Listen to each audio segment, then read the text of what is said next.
Hola, ¿qué tal? Soy José Antonio Hernández y estamos en una nueva emisión de Sal y Pimienta Fiscal. Somos el despacho Digital Signature y el día de hoy vamos a estar hablando sobre un tema que creo que nos atañe actualmente. La transformación digital no conoce ni sectores ni actividades. Hoy por hoy, el estar hablando del comercio digital no solo se refiere a las grandes empresas, no solo se refiere a plataformas inclusive de carácter internacional, sino estamos hablando de que todos nos estamos subiendo al tránsito del comercio digital a través de los diferentes canales que hoy por hoy tenemos, ya sea a través de aplicaciones que ya existen y que nos permiten publicitar productos ahí. Nosotros ya como emprendedores también a través de la generación de nuestras propias páginas donde podemos estar comercializando productos y servicios o inclusive apoyarnos de plataformas digitales que están prestando servicios de intermediación. Esto nos lleva a tener que empezar a revisar este tema con ustedes y estamos teniendo la intención de hacer varias entregas donde podamos estar analizando precisamente los diferentes aspectos y a los diferentes jugadores de este mundo del comercio digital. Hablamos obviamente de las grandes plataformas que pueden estar intermediando para esta operación. Hablamos de los proveedores que prestan estos servicios a través de estas plataformas o que bien de manera unitaria, como ya lo comentaba, a través de una propia página de ellos mismos, creada y elaborada para estos efectos, pues que también lo están realizando, y también hablamos de los consumidores. Con estos tres jugadores en esta cancha del mundo de lo digital, vamos a encontrar que cada uno está sujeto a cierta regulación, a cierta normatividad. Claro es que nosotros como Sal y Pimienta Fiscal le damos el enfoque tributario, pero eso no obsta para que podamos darles algunas recomendaciones. Bajo esta lógica, me permito hacer patente la invitación que le hicimos a tres chefs especialistas en la materia: Carlos Ibáñez, Dolores Salas y Bernardo Sánchez. Les agradezco que estén con nosotros y les damos la bienvenida para que ahora podamos departir una comida en el ámbito de lo digital. Soy José Antonio Hernández y comenzamos. Desde junio de 2020, el Servicio de Administración Tributaria anunció la creación del régimen de plataformas tecnológicas o digitales. Un tema que aún es desconocido para muchas personas. Hoy, en Sal y Pimienta Fiscal, abordaremos esta actividad económica tan importante con la ayuda de nuestros especialistas de Digital Signature. La mesa está lista, comenzamos.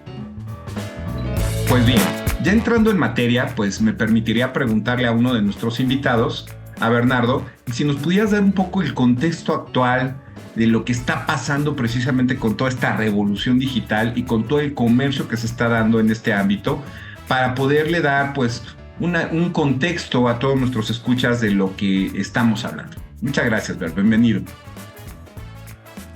Muchas gracias, Toño. Un gusto estar aquí compartiendo la mesa con ustedes, como siempre.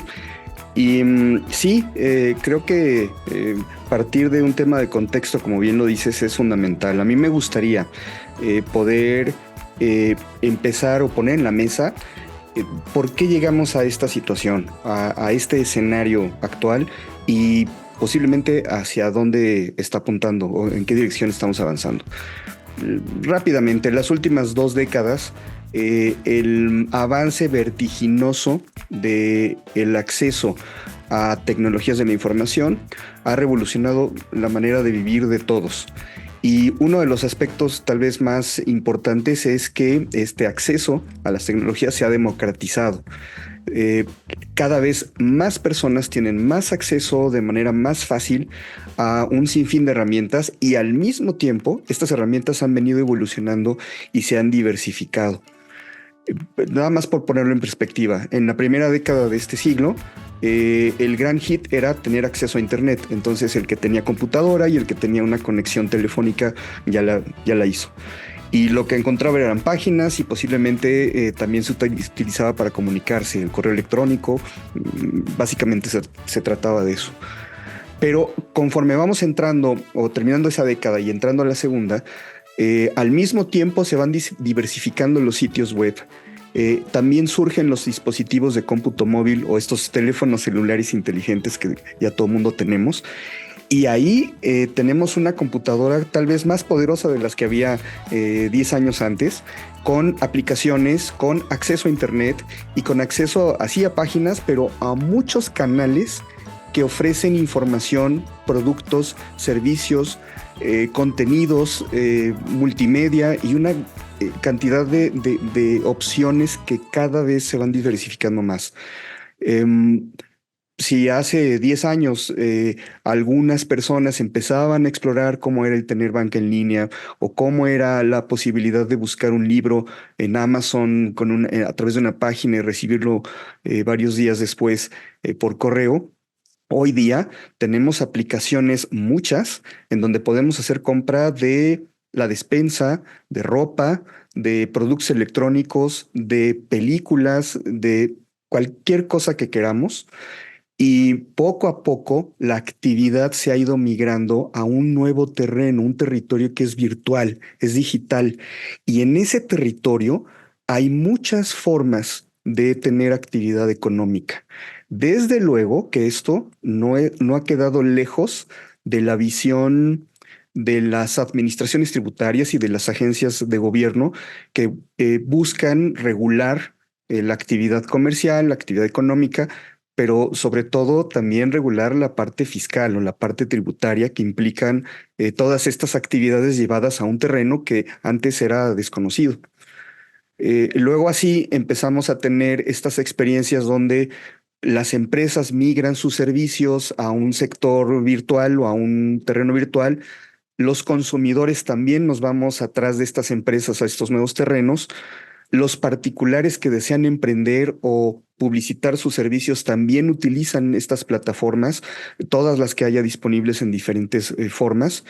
Y por supuesto, el interés de las administraciones tributarias empieza a eh, hacer una suerte de mapeo de cómo son las actividades y cuáles son los tipos de relaciones entre oferentes de servicios, consumidores de servicios, oferentes de productos o canalizadores o intermediarios, qué sé yo.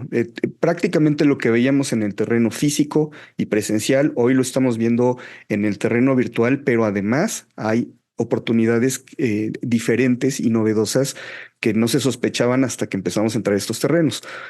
Por ello, no es raro encontrar que hay una preocupación, incluso desde la OSD a finales de la década pasada, por empezar a planear, a regular y analizar cómo se comporta el mercado y la economía y sobre todo la fiscalidad y la tributación.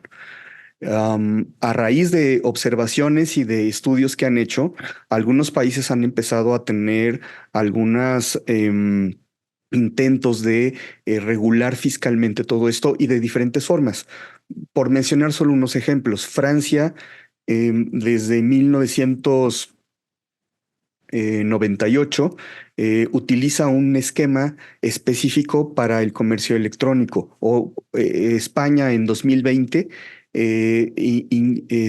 hace un esfuerzo por grabar un impuesto sobre determinados servicios digitales. El ejercicio de Argentina se parece mucho también al de Francia, en donde utiliza un impuesto preexistente para darle cabida a esta nueva modalidad de comercio. Y en el caso particular de México, el esfuerzo que se ha hecho es el de darle un lugar a esta actividad en la legislación actual. Es decir, no se crean impuestos nuevos ni diferentes, sino que se voltea a ver el IVA y el ISR como los principales impuestos que tienen que ver con la actividad económica, con la actividad que también implica la generación la generación de un ingreso. em, para poder ir adaptando la actividad en un entorno virtual en el marco legislativo tributario. Estos esfuerzos se han venido traduciendo eso sí, en clasificaciones, en nuevas nomenclaturas como las llamadas plataformas digitales, que es un gran universo de escenarios de comercio digital que se dan para que se puedan ofrecer ciertos tipos muy específicos de servicios. Por ejemplo, las suscripciones a servicios de contenidos audiovisuales. Prácticamente estamos hablando de Netflix, de Spotify, de todas estas canales, ¿no? Que ofrecen series, películas, pero hay dentro de este conjunto caben una gran gama de servicios que ahí están, como las galerías de fotografías para los creadores visuales, como los bancos de música para el mismo nicho creativo, el software que sirve para la creación y que ahora se vende por suscripción conectándose a una plataforma. El mismo Office que utilizamos todos los días en oficina, en muchas corporaciones, ahora se vende a través de una plataforma, etcétera.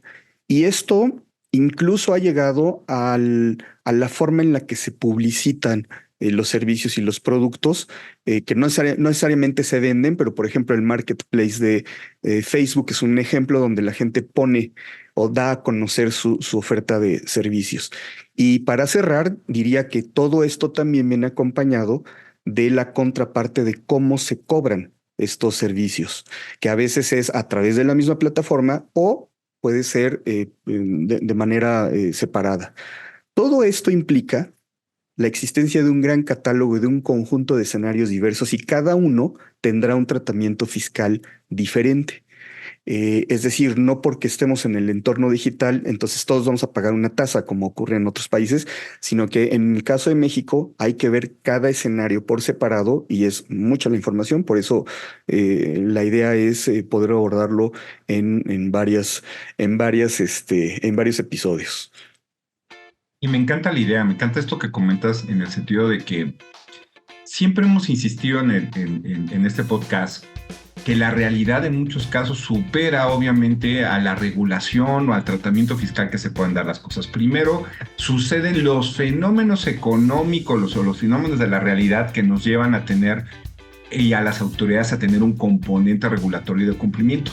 Y el tema de lo digital, precisamente, inclusive con coyunturas mediáticas, como fue lo que nos sucedió a todos a nivel mundial con el tema del COVID, en donde a todos aquellos que no estábamos inmersos o imbuidos ya en esa inercia de un consumo a través de medios digitales, bueno, prácticamente nos obligaron a tener ya, a generar un expertise de consumo, a generar la experiencia como usuario, pero también, como bien lo mencionas, generó varios retos que se asocian precisamente al tema de ya no estar hablando de un concepto presencial, pues también ya hablamos de un concepto de extraterritorialidad, que fue lo que en mucho de este tema preocupó a la OCDE y a todos los países que empezaron a analizar este tema, en donde ellos veían que si realizaban operaciones económicas en su país, que estaba comercializándose productos y servicios, y que inclusive el que comercializaba esos productos o el que prestaba esos servicios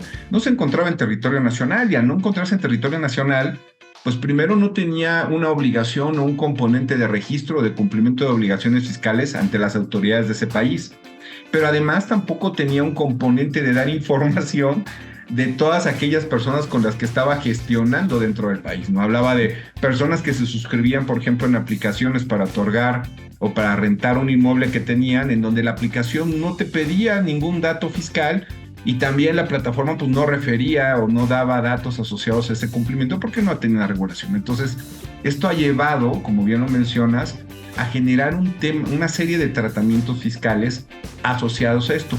Y qué bueno que tocas el punto de que hay niveles, o sea, como bien lo mencionabas, queremos que la gente tenga claro que no solo por el simple hecho de transaccionar o de tener diferentes gamas de comercio digital, qué bueno que lo aclaras, no tienen el pago de un impuesto como tal diferenciado.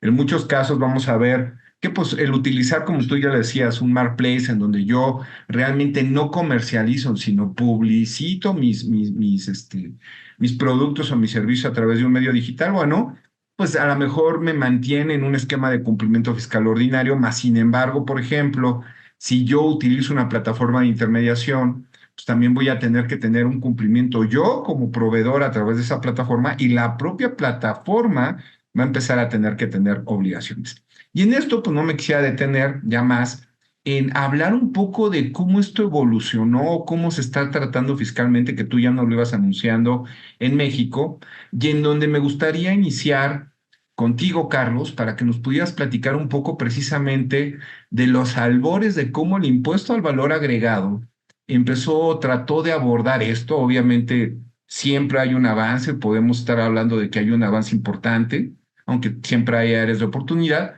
pero sí me gustaría ver la perspectiva asociada a estos temas digitales desde el tema del impuesto al valor agregado, Carlos. Si nos pudieras comentar un poquito abrevando esto que ya nos adelantaba Berta. Sí, claro que sí, José Antonio. Antes que nada, muchas gracias, un gusto compartir con ustedes, colegas. Y bien, en este tema tan interesante, y ya nos compartía Bernardo esta evolución y esta catapulta que ha tenido el comercio digital, el e-commerce o el comercio electrónico, pues México no se ha quedado ajeno a toda esta evolución y este trabajo desde el uso propio de la forma de hacer negocios ahora a través de Internet básicamente, o de aplicaciones en donde se ofertan bienes, productos y servicios, que en una línea de tiempo me gustaría trazar que esto ha sido ya lo decía Bernardo, de las 2 últimas décadas. Mira, por ahí del año 2000 hubo una primera reforma en el Código de Comercio para hablar e incorporar un capítulo del comercio digital, que es aquel que se hace a través de medios electrónicos y mensajes de datos. Entonces se introduce una serie de modificaciones en la legislación mercantil para empezar a regular lo que ya existía, ¿no? Siempre la regulación legislativa pues va un poquito rezagada, porque la forma de hacer negocios siempre ha ido en evolución y dando un paso adelante. Entonces ahora pues ya hay una regulación comercial. A la luz de esta regulación comercial electrónica, se publicó una norma mexicana que habla de esta regulación, sobre todo desde un punto de vista del consumidor, que ahora adquiere estos bienes y productos, y también aquellos que lo ofertan, pues que si bien tiene un carácter voluntario de aplicación, esta norma mexicana se publicó en el año 2019, ¿no? En esta línea de tiempo, por ahí del año 2018, también hubo una legislación muy importante que tiene que ver con tecnologías de la información, pero desde el ámbito financiero, que es una ley que regula operaciones que se hacen a través de aplicaciones tecnológicas financieras, que es la ley FinTech, ¿no? Por ejemplo. Y en el 2020, en junio, entró una reforma muy importante en nuestra materia, que es el tema fiscal. Entonces, básicamente estamos a unos días de que esta reforma y su obligatoriedad tenga 4 años de vida. Entonces, es algo muy reciente. Déjame compartirte que México es pionero en legislar estos temas de plataformas digitales y de plataformas de intermediación, porque ya se comentaba, la OCDE se ha encargado desde el año 2015 de emitir ciertas recomendaciones a los países miembros para establecer algunas recomendaciones en el tema de economía digital, ¿no? En donde se ha visto que estas grandes transnacionales pues erosionan la base gravable y pagan menos impuestos en aquellos países en donde se están prestando y están obteniendo ingresos. Entonces, México, como pionero en el 2020, realiza una reforma fiscal a 2 legislaciones, ya nos compartía Bernardo, en la ley del IVA y la ley de renta. Por lo que corresponde a la ley del IVA, ¿por qué es pionera y por qué es algo bien importante? Porque le da el carácter ya de sujeto de impuesto al valor agregado a estas plataformas grandes, por decirlo de esta manera, que tienen residencia en el extranjero y que no estaban pagando absolutamente ningún impuesto en México. Y no había una regulación y no había una colaboración de estas plataformas para la administración tributaria mexicana. ¿Qué es lo que pasa en el 2020? Que la ley del IVA ya establece estos sujetos como obligados a pagar el impuesto al valor agregado, siempre y cuando los receptores de sus servicios estén en México. Cuando estos receptores de los servicios que somos nosotros, tenemos un número telefónico en México, una dirección en México, que tu dirección de IP sea de las asignadas a México, pues estas plataformas tendrán que estar pagando el IVA. Ya son sujetos de impuesto al valor agregado, pero como plataformas internacionales. Pero en estos niveles me gustaría pues tratar de aterrizarlo ya más a los emprendedores, a las pequeñas y medianas empresas, que siguiendo toda esta eh, nueva forma de hacer negocios, ahora lo hacen, como bien comentabas, a través de aplicaciones, ya sea directo, que ellos desarrollen, o de las ya existentes que fungirían como de intermediación. Pues si son mexicanos residentes en México y son pequeños emprendedores, ya sea personas físicas o morales, pues estarán obligados per se ya a estar tributando y pagando el impuesto al valor agregado. Entonces, ¿cómo van a pagar estas plataformas nacionales? ¿No? Me gustaría dividir entre lo nacional y lo internacional o lo extranjero. Los nacionales van a estar pagando como cualquier sujeto que presta servicios en México a una tasa del 16%, que es la tasa general. Hay tasa cero, hay excepciones de exentos o no objeto, pero como tasa general, prestas un servicio que es una venta de un bien, una prestación de servicio, el uso o goce temporal de algún bien, tendrán que estar pagando el IVA. Esos son plataformas mexicanas, pequeñas o grandotas, ¿no? Van a pagar el IVA directo. ¿Qué obligaciones tienen? Pues las obligaciones que marca la ley. El cambio y lo importante es que la ley ya introduce un capítulo en donde define qué son los servicios digitales y que estos servicios digitales lo prestan aplicaciones que pueden ser nacionales o extranjeras, y estas definiciones la aplican a ambos. Ya nos compartía Bernardo, aquellas aplicaciones en donde tú descargas contenido, ya sea accesos a imágenes, películas, texto, información, software, todo esto que tú descargas y se hace a través de una aplicación, pues estarás causando impuesto al valor agregado, tasa 16%. Las aplicaciones, y dice servicios digitales, son aquellos servicios de intermediación. Me explico. Cuando una aplicación conecta a un oferente de un servicio como el transporte privado con un consumidor que necesita ese transporte. Entonces, en medio hay una plataforma, ese servicio es digital y se le denomina de intermediación. Para ello hay una regulación específica y muy importante. Lo vamos a ver más adelante. Y también define la ley como servicios digitales aquellos clubes de citas o aquellos clubes en línea que existen, o los servicios de enseñanza a distancia o de ejercicios. Entonces, es importante que la ley del IVA ya contemple una definición de estos servicios digitales que aplica tanto a nacionales como a extranjeros. Los extranjeros tendrán ya obligaciones en México que antes no las tenían, como darse de alta en el RFC, en el Registro Federal de Contribuyentes, como sujetos de IVA. Tendrán que estar designando un representante legal en México. Tendrán que tener un domicilio en México para efectos de revisión de este impuesto, así como emitir comprobantes, tener su firma electrónica y estar declarando sobre todo el IVA mensualmente como cualquier sujeto, como cualquier contribuyente. Ese es en donde México es pionero. ¿Por qué? Porque muy pocas legislaciones ya está grabando como sujeto directo a estos residentes en el extranjero. Entonces, eso por lo que corresponde a IVA, pues en términos muy generales ya son sujetos de IVA, tienen que pagar el impuesto en México. Y esto porque es importante conocerlo incluso como consumidor, porque trasladan el impuesto. Yo consumo una aplicación internacional, ya decía por algunos nombres, Bernardo, Netflix, o Spotify. Yo consumo, estoy en México, consumo sus servicios, aunque sean internacionales, sean extranjeros, tienen que trasladarme el IVA y yo pagarlo como consumidor final. Entonces, estas plataformas ya tienen esa obligación de trasladar el IVA, recaudarlo y enterárselo al fisco. Este es un cambio bien importante en materia de impuesto al valor agregado.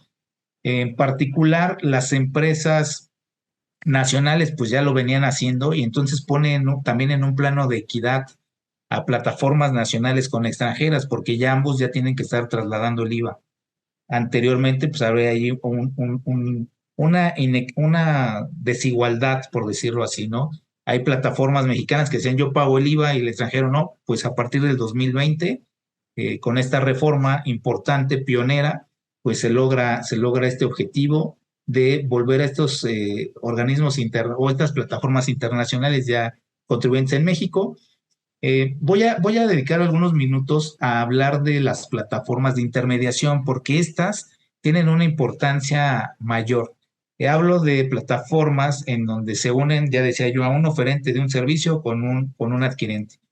¿Por qué? Vamos Porque a decirlo sencillo, una empresa que todos conocemos que comercializa alimentos a través de restaurantes que te los llevan a tu casa, o estas que se manejan de manera constante para traslado de personas, a través de servicios de sí, carros, ¿no? Digo, para no exacto. hacerles comercial a Y ninguno, o claro, que no para no crean que hacer tenemos comercial a alguna ninguna, preferencia con pero, alguno, pero ¿no? fíjate, hablando de sal y pimienta fiscal y en esta evolución de la forma de hacer negocios, pues nosotros hacemos negocios en nuestro restaurante y van nuestros comensales a degustar sus alimentos y sus platillos en nuestro negocio, en nuestro establecimiento.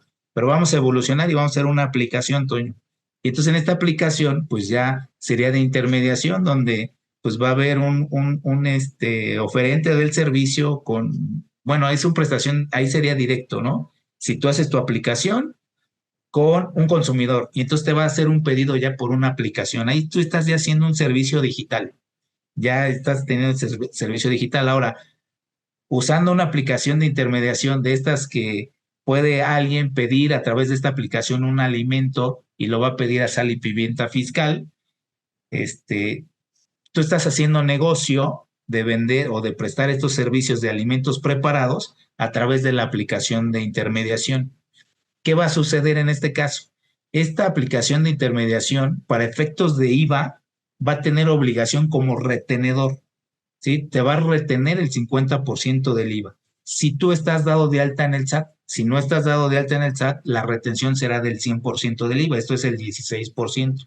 Ok. Entonces, estas plataformas pues ya colaboran y ya tienen un rol más allá de simplemente hacer negocios y agarrar el dinero y llevárselo, sino ahora son retenedores y como tal van a tener obligaciones fiscales en México por estar haciendo estas retenciones, que va a ser enterar las retenciones al fisco, presentar declaraciones informativas al SAT, hacer comprobantes fiscales digitales por Internet, denominados CFDI comúnmente, van a ser CFDIs de retenciones. Y entonces te van a entregar a ti sal y pimienta un CFDI de retención por el negocio que tú estás haciendo a través de esa plataforma de intermediación.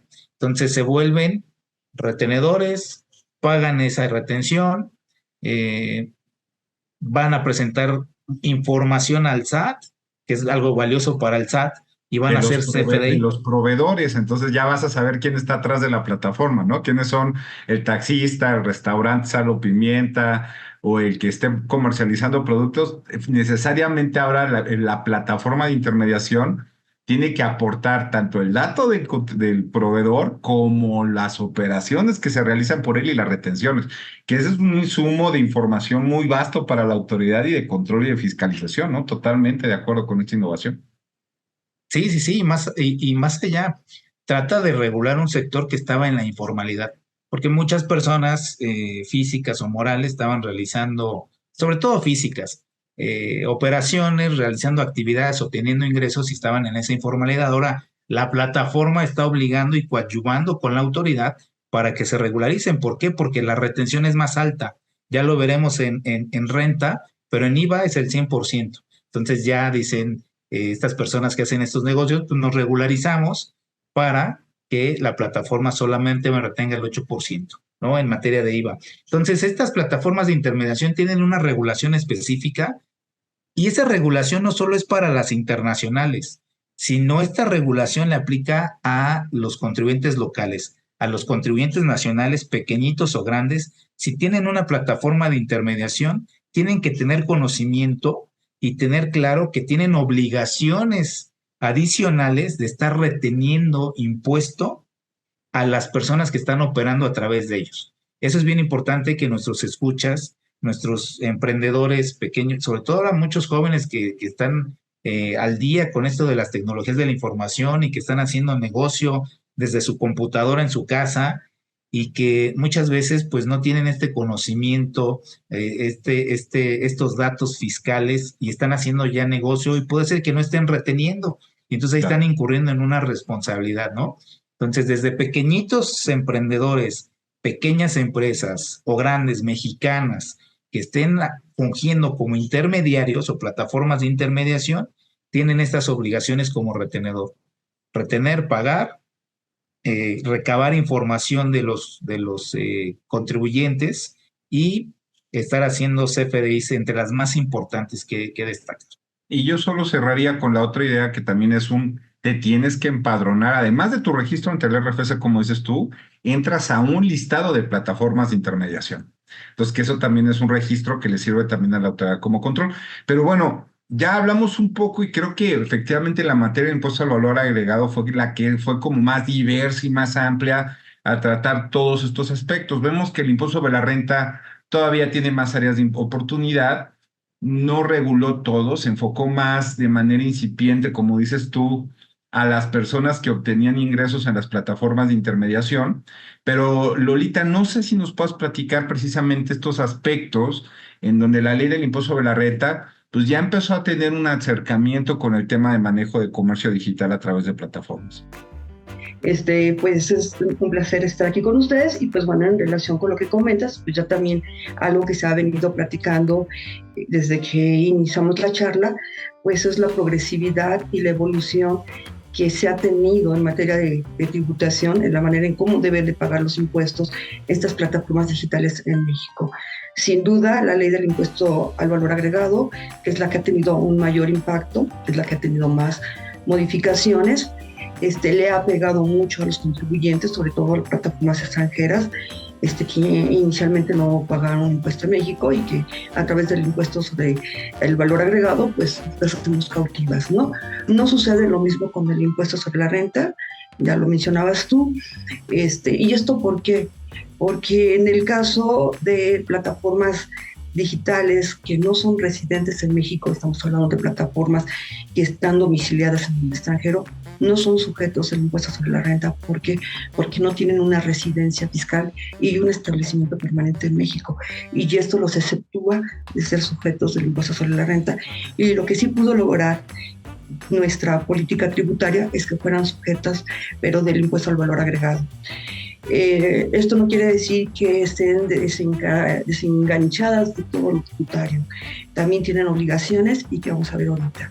Ya nos decía Carlos, distinguimos entre dos tipos de plataformas, las plataformas nacionales y las plataformas extranjeras, las plataformas de intermediación y las plataformas que ofrecen contenido directo. Y decía Bernardo al principio de la charla, cada una de estas plataformas o cada una de estas actividades o servicios o ingresos que se obtienen a través de estas plataformas tienen un tratamiento fiscal distinto. Pues bien, en el caso de las plataformas extranjeras que solamente ofrecen servicios de descarga, solamente ingreso yo a la plataforma, descargo un contenido, o estas plataformas que se les llama comúnmente como plataformas de streaming. En este caso, estas plataformas extranjeras, algo recalco, no son sujetos al impuesto sobre la renta. No van a pagar ningún impuesto en México. Solo se quedarían con el IVA. Solamente serían sujetos del valor agregado. Ok, ¿qué pasa con las plataformas de intermediación? Es algo que ya nos decía Carlos, las plataformas de intermediación son muy subgéneris, son muy especiales y tienen un tratamiento que inclusive la ley las distingue. ¿Por qué? Porque les dan trabajo a los residentes nacionales, a los mexicanos. Los mexicanos accedemos a una plataforma nacional o internacional, pero que es de intermediación, y a través de esta nosotros ofrecemos, ofertamos y hacemos transacciones comerciales. Entonces, aquí, digamos que hay una manera en que estas plataformas digitales pueden colaborar, veámoslo de esta manera, colaborar con el fisco como contribuyentes retenedores del impuesto.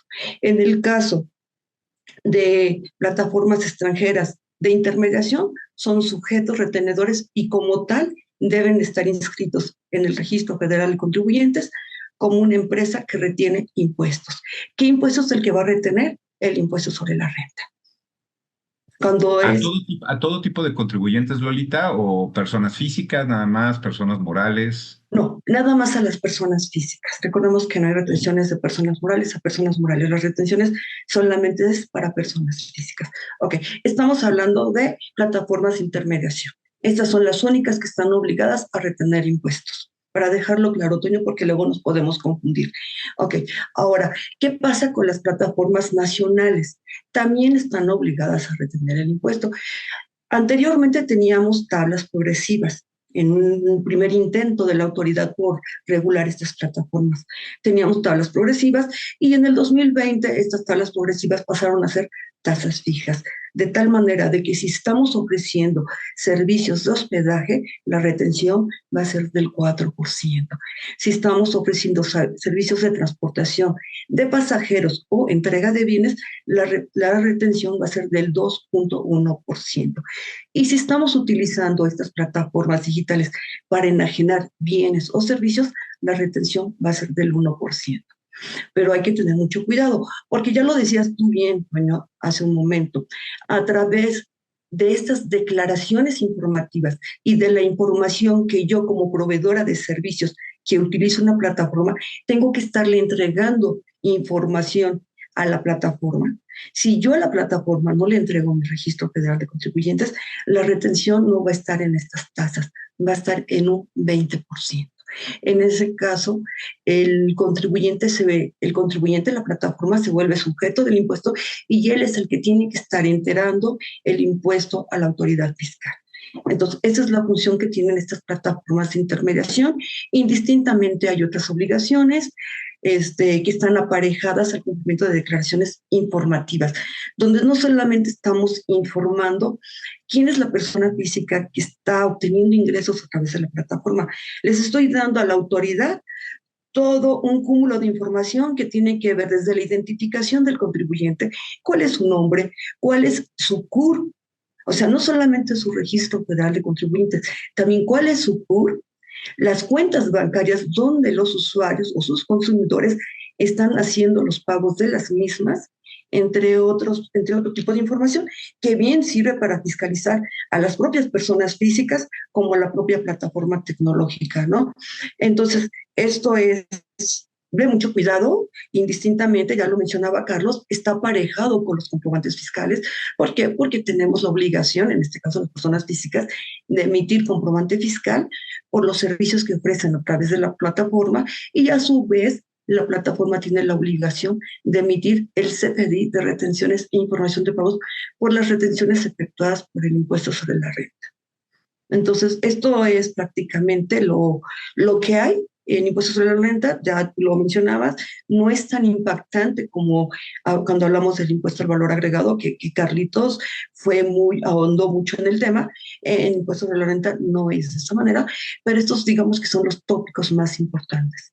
Realmente aquí lo que tenemos es retenedor, tienes el carácter de retenedor para renta, que esto te implica, importante, que te conviertes en un obligado solidario. ¿Esto qué quiere decir para nuestros escuchas? Si tú no omites el pago de esa retención o no le retienes a los proveedores, por esos montos tú te vuelves responsable. Aunque seas extranjero, tendrías que pagar como responsable solidario ese pago. Pero además, como bien lo decían ustedes, si yo soy un abogado o si yo tengo una pizzería y pongo mi propia plataforma donde yo vendo mis servicios, ahí realmente no entro en este tratamiento especial de renta, sino entro a pagar el impuesto sobre la renta conforme a la actividad empresarial que yo tenga dada de alta. Es decir, va a ser indistinto los ingresos que obtenga a través del medio digital o bien los ingresos que esté obteniendo con la venta directamente en mi restaurante. Pero si hay intermediación, ahí sí vamos a hablar de dos tratamientos fiscales diferentes. Uno, el que la plataforma tiene como retenedor, y al que posiblemente estamos comentando en otras entregas de cuáles son las obligaciones específicas que van a tener las personas físicas que provean servicios y productos a través de estas plataformas, que creo que ahí también eso nos da para otro programa. Pero bueno, más allá de esto, y ahorita la verdad es que creo que es mucha información que administrar, sí me gustaría si cada uno de ustedes en 20 segunditos o 30 segundos me pudieran decir ¿qué es lo que se viene para el mundo de las facturas, de comercio digital, perdónenme, qué posibles cuestiones veamos hacia adelante o qué aspectos la autoridad debería de empezar a regular, como lo comentamos. Toda norma es perfectible y obviamente todavía creemos que pues hay una incipiente regulación en esta materia, independientemente de que coincido contigo, Carlos, de que pues estamos a la saga de algunas cuestiones que se innovaron en este tema en plataformas y en donde la verdad también el aumento del consumo en países como México y Brasil de todo este comercio digital pues, nos han llevado a tener que regular y nos van a tener que llevar a regular mucho más allá en los subsecuentes años. Pero bueno, les abro el foro, no sé quién quiere empezar, Bert, después Lolita, y si puedes cerrar tú, Carlos, por favor, en breves minutos. Claro que sí, con todo gusto. Yo lo que veo que está empezando a ocurrir, y me parece que pudiera ser una tendencia, es la integración. Ahorita tenemos distintas plataformas y diferentes aplicaciones especializadas en diferentes nichos de productos y servicios, pero poco a poco están integrando los mismos grupos de servicios. Es decir, teníamos antes donde pedir comida y otra aplicación donde comprar libros y otra donde ver películas. Ahora vamos a tener todo junto. Y lo estamos viendo ya en algunos proveedores de servicios de los más importantes. Como ir a una plaza comercial, pero virtual, donde esté todo, ¿no? Okay. Exactamente. Ok. Perfecto.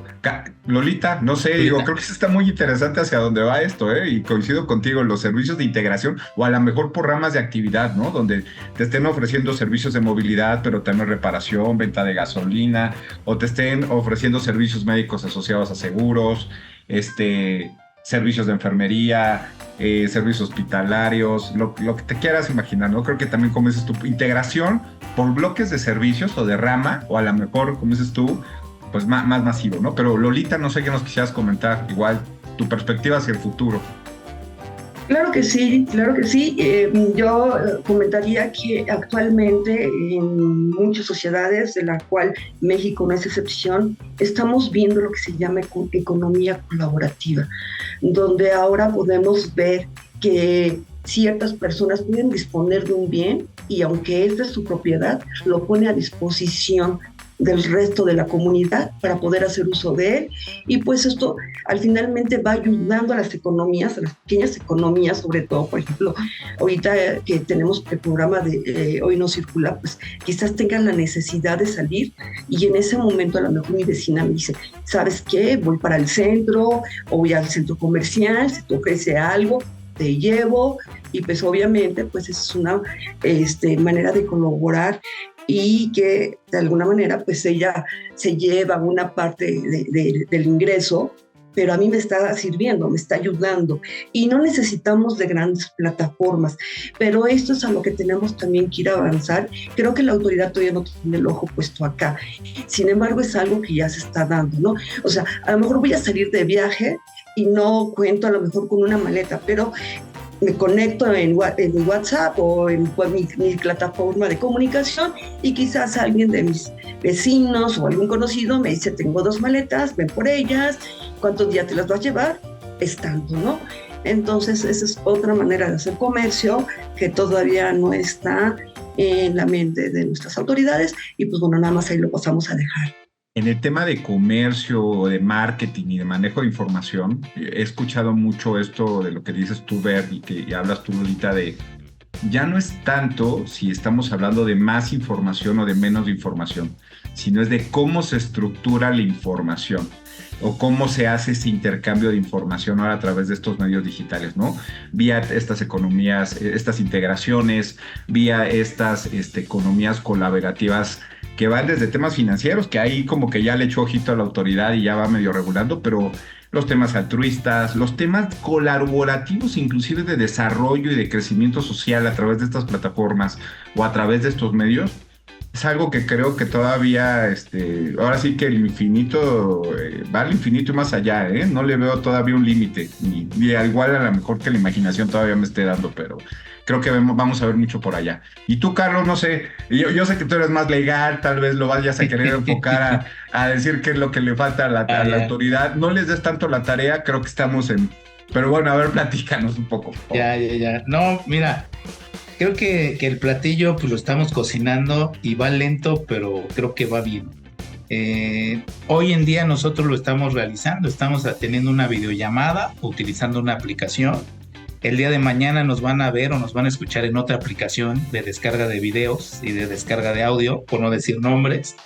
Van a tener esa oportunidad. Entonces, DS se está también innovando y está teniendo esta evolución de medios digitales. Entonces, antes de dar mi opinión, pues claro queda que queremos ser aliados de estas nuevas formas de hacer negocio, y de poder brindar un apoyo, una asistencia, una asesoría a nuestros comensales para que pues puedan también entrar a esta nueva era digital y a esta forma de hacer negocios.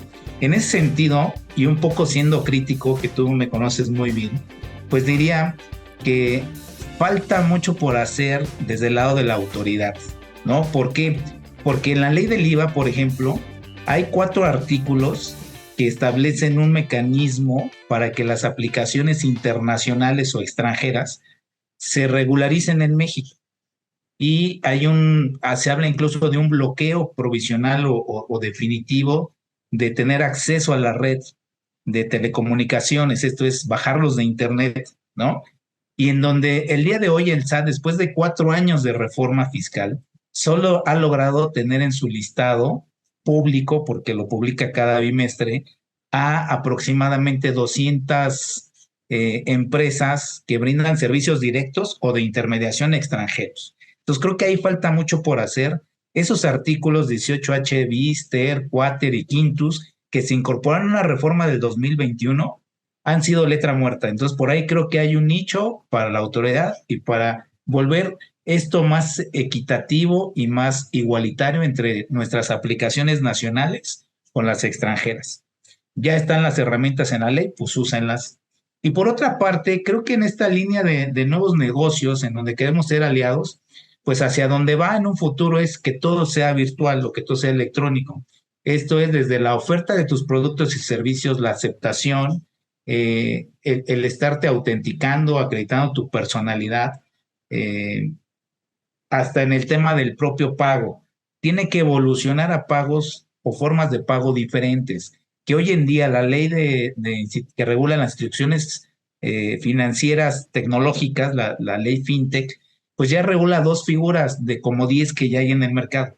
Entonces, tiene que haber una evolución y continuar la evolución en la legislación local para que pues haya más regulación eficaz, moderna, al día, que permita que México despegue en este pues nicho de mercado electrónico, en esta forma de hacer negocios, no solo en México, sino de México al mundo, ¿no?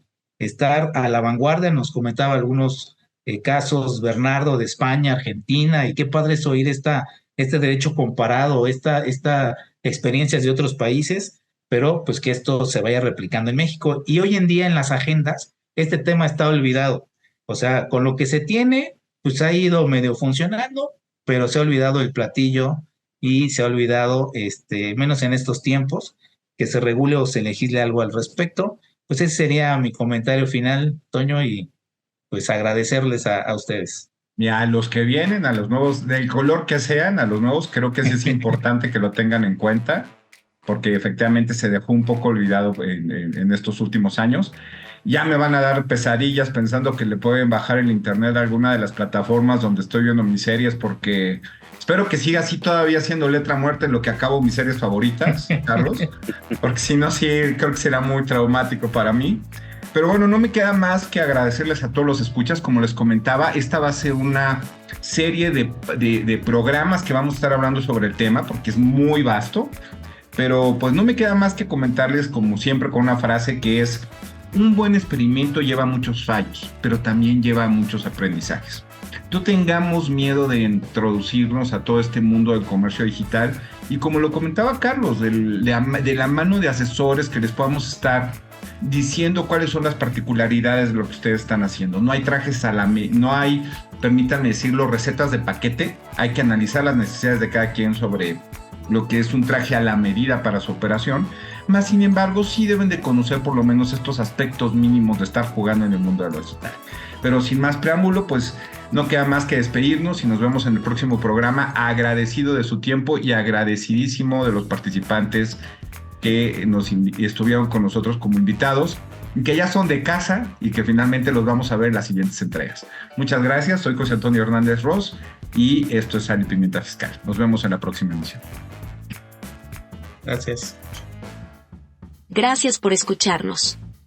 Esperamos que hayas disfrutado de nuestro programa de hoy, donde nuestros especialistas nos brindaron un menú fiscal delicioso y lleno de información útil.